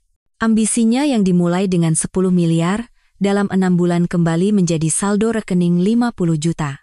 Hanya ini semua sisa uang kita? Katanya dapat 10 miliar. Rina berteriak sambil menggendong bayinya. Aku investasi di kafe, bayar sewa, dan biaya hidup. Jadi kau menghabiskan semuanya? Kau lupa berapa banyak uang yang kau habiskan? Rina menangis histeris. Kenapa aku bisa percaya dan bertemu dengan manusia seperti ini, menghancurkan hidupku? Budi mencoba mencari pekerjaan di kafe-kafe lain, bermimpi untuk bangkit kembali. Tetapi dunia begitu kejam. Halo, saya Budi Perkasa. Saya punya pengalaman 7 tahun mengelola kafe besar di Jakarta. Oh, Anda yang dulu punya Kopi Budi, ya? Pewawancara meletakkan CV-nya dan berkata dingin. Maaf, sepertinya Anda tidak cocok dengan kami. Boleh saya tahu alasannya? Dunia ini lebih sempit dari yang Anda kira. Penggelapan harta mantan istri, perlakuan tidak adil terhadap karyawan, nama Budi Perkasa sudah masuk daftar hitam. Budi merasa seperti kepalanya dipukul palu. Tidak ada satu tempat pun yang mau menerimanya. Akhirnya, orang tua Rina yang mendengar kabar itu datang ke kamar kos mereka. Dasar penipu. Kau hancurkan hidup putriku dan sekarang kau masih berani menunjukkan wajahmu. Ayah Rina mencengkeram kerah baju Budi dengan kasar. Bergaya seperti orang kaya, tapi malah membuat putri kami tinggal di tempat berjamur ini. Ceraikan dia sekarang juga. Ayah, maafkan saya. Diam. Tunjangan dan biaya anak, kalau telat sepeser pun, akan langsung kujebloskan ke penjara. Rina pun mengemasi barang-barangnya, dan pergi ke rumah orang tuanya bersama anaknya. Kirim biaya anak 30 juta setiap bulan. Kalau tidak, aku akan langsung menuntutmu. 30 juta? Aku bahkan tidak punya pekerjaan sekarang. Dari mana uang sebanyak itu? Itu urusanmu, bukan urusanku. Begitu Rina pergi, Ibu Budi dan orang tua Rina berebut hak asuh anak. Bagaimanapun juga, aku harus mendapatkan cucu generasi ke-8 keluarga kami. Dengan keluarga miskin seperti itu, bagaimana bisa kami menyerahkan cucu kami yang berharga? Di tengah pertengkaran kedua keluarga, Budi benar-benar terbuang. Akhirnya, ia mulai bekerja paruh waktu di minimarket malam hari dan menjadi sopir panggilan. Pukul 3 dini hari, seorang pemabuk masuk ke minimarket. Woi, cepat ambilkan rokok. Pemabuk itu menendang rak hingga jatuh. Budi diam-diam berlutut dan memunguti barang-barang yang berserakan di lantai. Kenapa hidupku jadi seperti ini? Rasa malu membuat air matanya menggenang. Suatu malam, saat menjadi sopir panggilan, ia mendapatkan pelanggan yang merupakan kenalan Cinta. Permisi, Anda Pak Budi, kan? Mantan suami Ibu Cinta? Budi menundukkan kepalanya dalam-dalam. Pelanggan itu mendecakkan lidah dan menertawakannya. Cinta sukses besar, sementara Anda. Kasihan sekali. Rina akhirnya mengajukan gugatan tunjangan anak, dan pengadilan menyita gaji Budi. Uang yang ia terima setiap bulan tidak sampai 10 juta. Pada saat yang sama, Cinta berdiri di atas panggung acara penghargaan CEO wanita tahun ini yang gemerlap. Pemenang penghargaan utama adalah Ibu Cinta Ayu, CEO Cafe Pita. Tepuk tangan meriah membahana. Cinta menerima piala dan tersenyum cerah. Penghargaan ini saya terima bersama semua wanita di negeri ini yang tidak kehilangan harapan di tengah keputusasaan. Semua penonton berdiri dan memberikan tepuk tangan meriah. Acara penghargaan itu disiarkan langsung ke seluruh negeri. Budi yang sedang membersihkan kuah mie instan di minimarket, tanpa sadar mengangkat kepalanya. Di layar TV, terlihat wajah Cinta yang bersinar paling terang. Cafe Pita telah menjadi merek yang melambangkan tantangan baru bagi para wanita, dan saat ini sedang mempersiapkan pembukaan 30 cabang di seluruh negeri. Suara penyiar menusuk telinga Budi seperti pisau.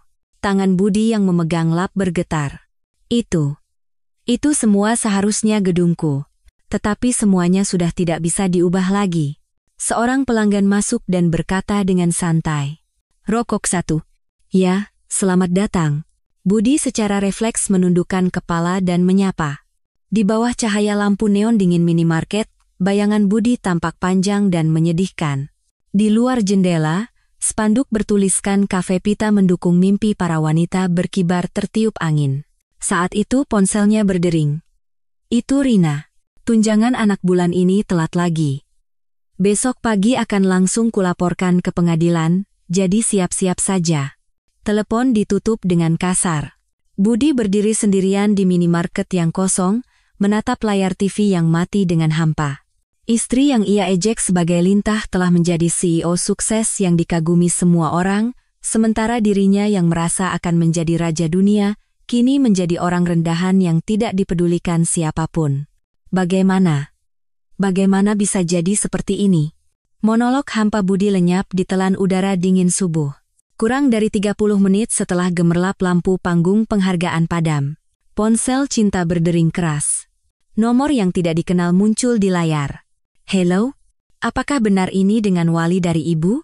Ini dari UGD Rumah Sakit Medistra. Jantung Cinta serasa jatuh ke lantai. Ya. Ibu saya? Ya. Beliau baru saja tiba dengan ambulans. Kondisinya kritis, mohon segera datang. Wajah Cinta memucat pasi.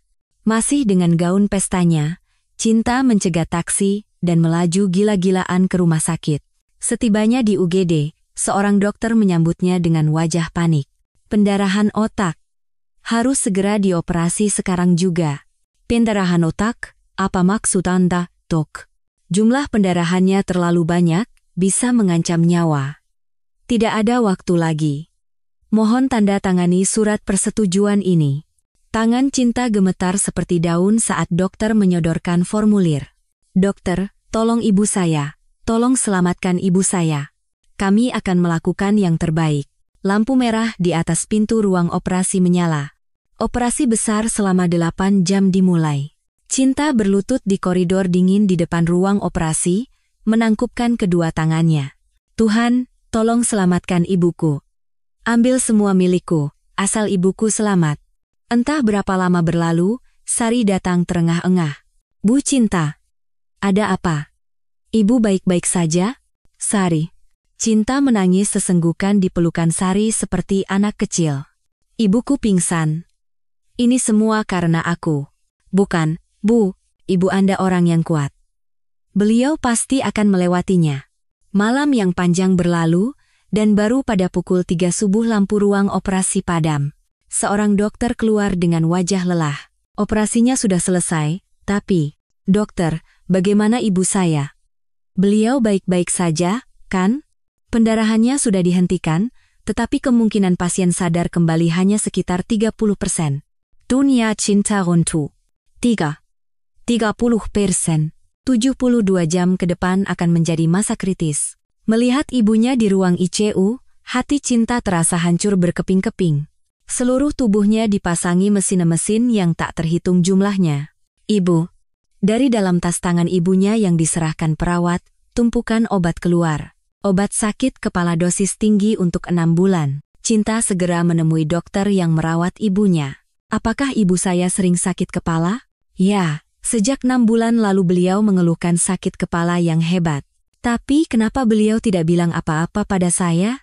Beliau berkali-kali mengatakan bahwa putrinya sedang melewati masa sulit, jadi beliau tidak ingin menambah beban pikiran Anda.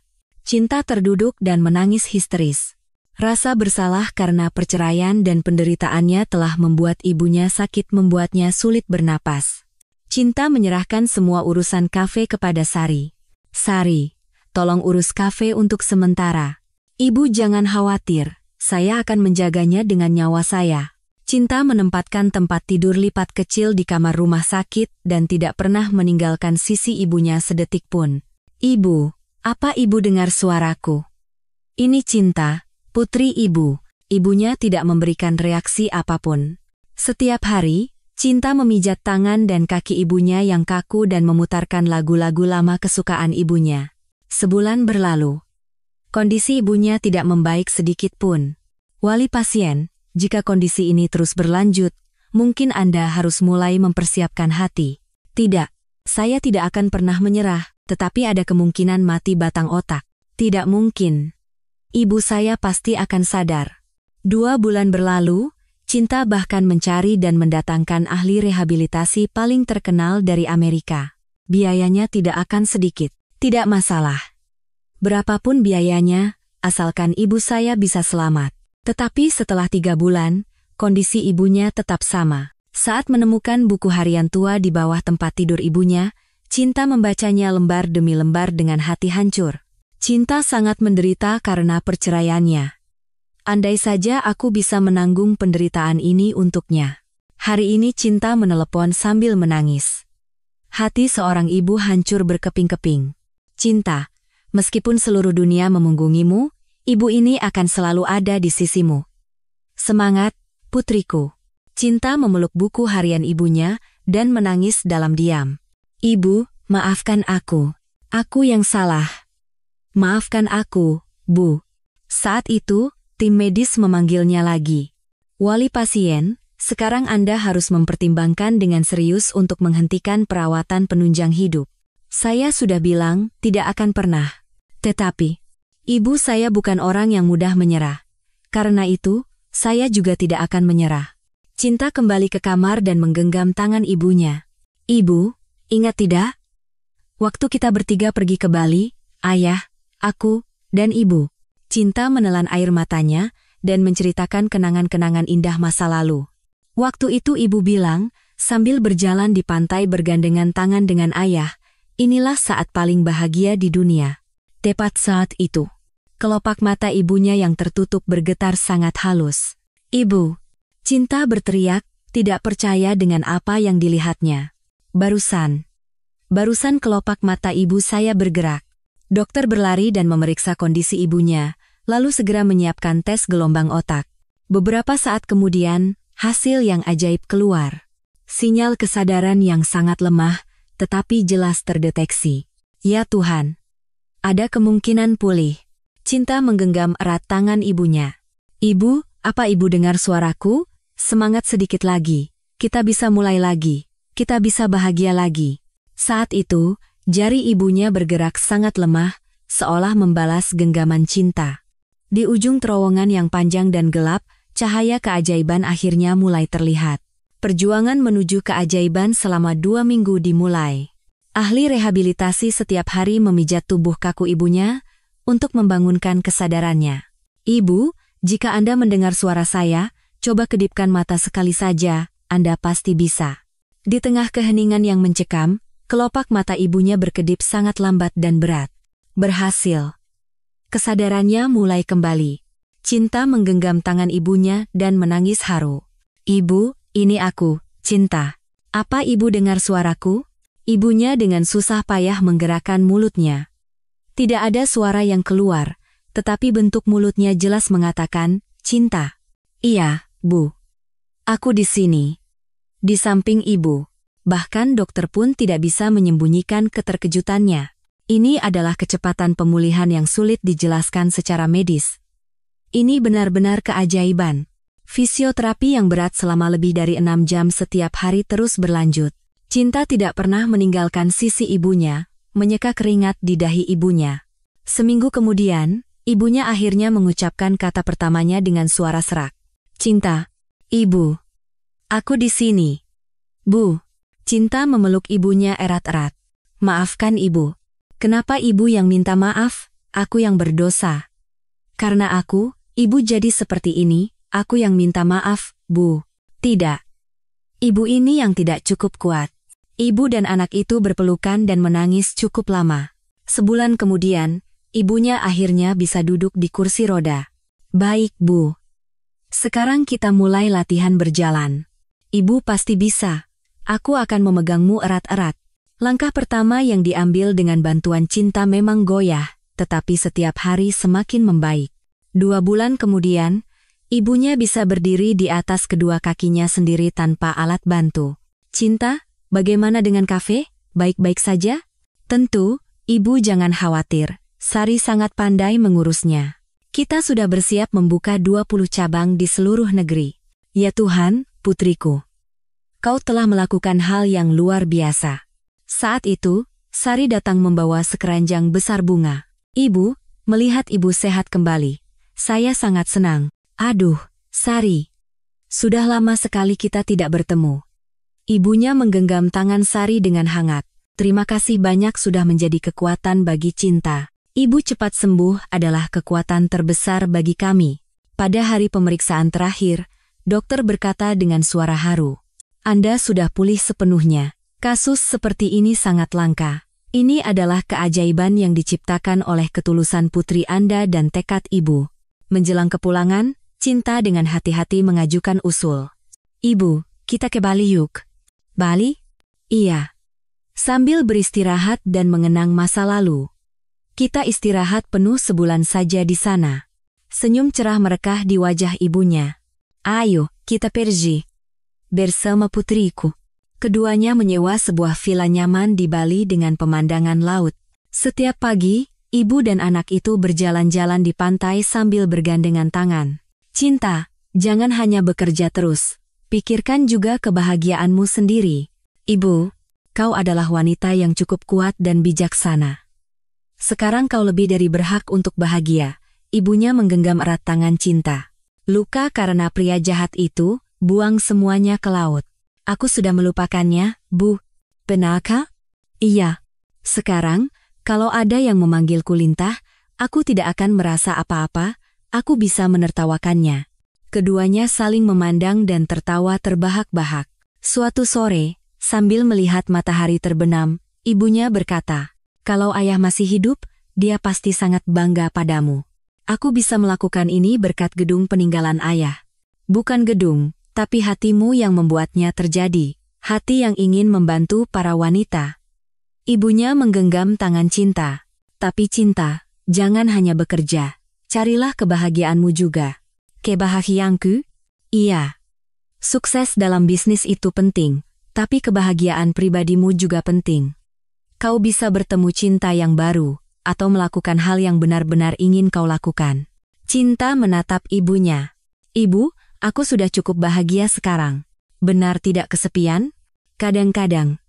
Tapi tidak apa-apa."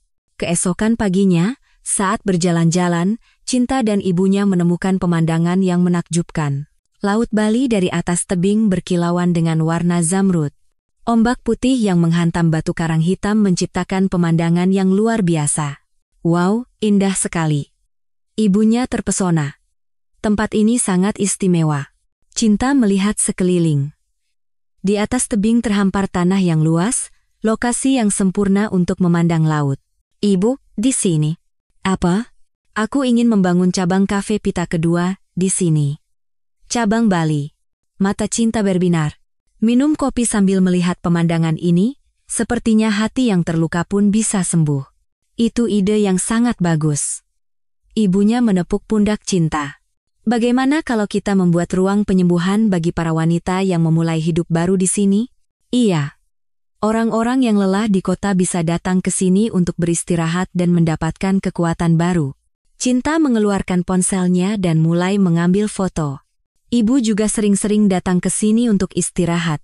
"Ya, aku akan buatkan ruang khusus untuk ibu." "Benarkah?" "Tentu saja. Kalau ibu sehat, aku juga bahagia." Keduanya berdiri lama di sana, memandangi laut. Angin meniup rambut mereka, tetapi terasa menyegarkan. "Cinta." "Ya? Seperti yang kau katakan, pekerjaan juga bisa menjadi kebahagiaan. Terutama jika itu adalah pekerjaan yang memberikan harapan kepada orang-orang di tempat seindah ini." Cinta memeluk ibunya. "Ibu, aku sayang ibu. Aku juga sayang kamu." Dari kejauhan, terdengar suara camar. Angin Bali seolah memberkati awal yang baru. Setelah istirahat sebulan yang seperti mimpi, hari mereka kembali ke Jakarta. Di depan kafe Pita, sebuah spanduk besar terpasang. "Selamat datang kembali, Ibu. Kami turut berbahagia atas kesembuhan Anda." Semua anggota kafe berlari keluar dan menyambut ibu dan anak itu dengan tepuk tangan meriah. "Ibu, melihat ibu sehat kembali, kami semua ikut terharu. Jadilah mentor abadi kami." Ibunya terharu hingga matanya berkaca-kaca. Cinta membuat pengumuman kejutan di depan semua orang. "Ibu saya akan menjabat sebagai ketua Dewan Yayasan Pita yang akan kita dirikan." Semua orang bersorak gembira seolah itu adalah kebahagiaan mereka sendiri. Ibunya mengambil mikrofon dan berkata dengan suara bergetar, "Bisa bersama dengan wanita-wanita pemberani dan cantik seperti kalian semua, membuat hidup saya terasa seperti terlahir kembali." Malam itu, Cinta dan ibunya makan malam berdua di rumah. "Aku sayang ibu, ibu juga sayang kamu, Nak." Ibunya mengelus kepala Cinta dengan lembut. Di luar jendela, gemerlap malam Jakarta bersinar seperti permata. Ibu dan anak itu saling memandang dan tersenyum paling bahagia di dunia. 3 tahun berlalu. Acara perayaan pencapaian 30 cabang kafe Pita di seluruh negeri diadakan di kantor pusat Jakarta, dipenuhi oleh orang-orang dari berbagai daerah. Kepada 300 pengusaha wanita yang hadir di sini hari ini, saya ucapkan selamat yang tulus. Di bawah sorotan lampu, Cinta berkata dengan suara penuh haru di atas panggung. 3 tahun lalu, kita pertama kali bertemu di sini dengan luka dan keputusasaan masing-masing. Tetapi hari ini, kita telah menjadi keluarga yang paling bisa diandalkan satu sama lain. Tepuk tangan meriah membahana. Cinta melanjutkan pengumumannya dengan suara penuh haru. Hari ini, saya secara resmi mendeklarasikan berdirinya Yayasan Pita. Yayasan ini akan mengumpulkan dana sebesar 50 miliar rupiah setiap tahun untuk mendukung awal yang baru bagi lebih banyak wanita. Sorak-sorai meledak. Ibu Cinta naik ke atas panggung dan menggenggam tangan putrinya dengan hangat. Sebagai ketua Dewan Yayasan Pita, saya akan berbagi pengalaman hidup saya dan menjadi mentor abadi di sisi kalian. Setelah acara selesai, Ketua Asosiasi Pengusaha Wanita Indonesia mendekati Cinta. Ibu Cinta Ayu, Anda terpilih sebagai penerima penghargaan Pengusaha Wanita Indonesia tahun ini. Saya? Iya.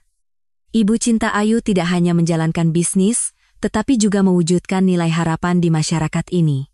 Seminggu kemudian, di acara penghargaan, Cinta menulis pidato penerimaannya dengan pulpen tua ayahnya. Semoga kau mencapai mimpi yang lebih besar. Tulisan yang terukir di peninggalan ayahnya membuat matanya terasa panas.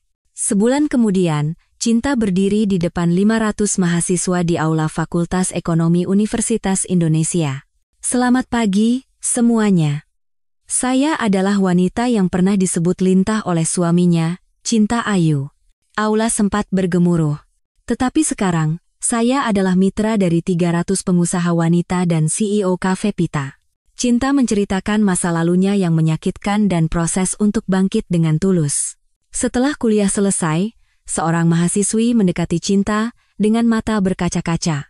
Ibu, saya juga merasa sangat putus asa setelah bercerai, tetapi mendengar kuliah ibu hari ini, saya mendapatkan keberanian yang besar. Kamu pasti bisa. Jangan pernah menyerah. Sementara itu, pada saat yang sama, Budi sedang makan siang dengan nasi kotak kedaluarsa di sudut minimarket. Di TV kecil di dalam toko, wajah yang familiar muncul. Cafe Pita, yang telah menuliskan kisah sukses wirausaha wanita, secara resmi mempersiapkan penawaran saham perdana di Bursa Efek. Kapitalisasi pasar yang diperkirakan oleh industri mencapai 500 miliar rupiah. Tangan Budi yang memegang sendok bergetar. 500 miliar? Teman sesama pekerja paruh waktu yang makan di sebelahnya mendecakkan lidah. Wah, CEO itu hebat sekali, ya. Dengar ceritanya, dia hidup sambil diejek lintah oleh suaminya, lalu setelah cerai jadi sukses besar begitu. Katanya mantan suaminya yang brengsek itu sekarang jadi miskin dan jadi sopir panggilan. Syukurin. Budi tidak sanggup mengangkat kepalanya. Saat pulang setelah menjadi sopir panggilan di pagi buta, ponselnya berdering, itu Rina. Budi, tunjangan anak sudah telat 3 bulan. Kau benar-benar ingin masuk penjara, ya? Maaf, aku benar-benar tidak punya uang. Lalu kenapa kau menikahiku dan punya anak? Dasar penipu. Telepon ditutup dengan kasar. Ibu Budi masih terus bertengkar dengan orang tua Rina memperebutkan cucu. Kenapa kami tidak boleh bertemu dengan cucu generasi ke-8 keluarga kami? Dengan keluarga miskin, apa hak kalian untuk bertemu anak itu? Cinta mengunjungi makam ayahnya. Ia meletakkan sebuah koran di depan batu nisan. Di halaman depan koran, wajah Cinta terpampang besar. CEO wanita yang disebut Lintah, menulis kisah sukses 500 miliar. Ayah, aku berhasil. Gedung peninggalan ayah dan hidupku, semuanya berhasil kulindungi. Cinta mengeluarkan pulpen ayahnya dan menandatangani namanya di halaman pertama proposal bisnis baru. 1. Pita Global, platform untuk pengusaha wanita di seluruh dunia. Ayah, sekarang aku akan melangkah menuju mimpi yang lebih besar. Saat itu, suara ceria Sari memanggil Cinta. Ibu CEO. Baru saja ada telepon dari perusahaan investasi terbesar di Amerika. Mereka menawarkan investasi sebesar 300 miliar. Penaka? Iya. Sekarang kita benar-benar akan mendunia. Cinta mengangkat kepalanya dan menatap langit. Di antara awan gelap yang berlalu, sinar matahari yang menyilaukan turun. Saat Cinta masuk ke kantor pusat Cafe Pita, kafe itu dipenuhi oleh tawa penuh harapan dari para wanita yang menceritakan mimpi masing-masing. Semoga hari ini, tempat ini menjadi awal yang baru bagi seseorang. Cinta bergumam sambil tersenyum. Bayangan dirinya di jendela kaca kafe bukan lagi Lintah yang terbelenggu oleh luka masa lalu. Dia adalah CEO yang percaya diri, Cinta Ayu, yang bergandengan tangan dengan banyak wanita untuk melangkah maju ke dunia. Ceritanya tidak berakhir di sini. Ini adalah awal baru dari sebuah kisah yang akan terus berlanjut, memberikan keberanian dan harapan bagi semua wanita di dunia. Selama 7 tahun, cinta yang percaya pada cinta harus merasakan penghinaan disebut sebagai lintah. Tetapi, ia tidak hancur. Ia berjuang untuk melindungi gedung peninggalan ayahnya dan merebut kembali martabatnya. Tantangan cinta yang dimulai dari kafe kosong setelah bercerai bukan sekadar bisnis. Itu adalah wadah solidaritas untuk bangkit bersama para wanita yang terluka, ruang harapan untuk saling mendukung dan tumbuh. Seperti arti nama Cafe Pita, tempat itu menjadi tempat di mana semua wanita bisa terlahir kembali. Sebaliknya, Budi yang meremehkan cinta sebagai lintah, kehilangan segalanya. Kebahagiaan yang ingin ia raih dengan perselingkuhan dan penggelapan lenyap seperti fata morgana. Ia berakhir menjadi pekerja paruh waktu di minimarket dan sopir panggilan. Semoga kisah ini bisa menjadi penghiburan bagi sebagian orang dan keberanian bagi yang lain. Ingatlah bahwa meskipun jatuh, kita bisa bangkit kembali, dan kesuksesan sejati tidak diciptakan sendirian, tetapi bersama-sama. Bagi yang telah mendengarkan cerita saya sampai akhir, mohon tinggalkan komentar, sudah selesai membaca. Terima kasih.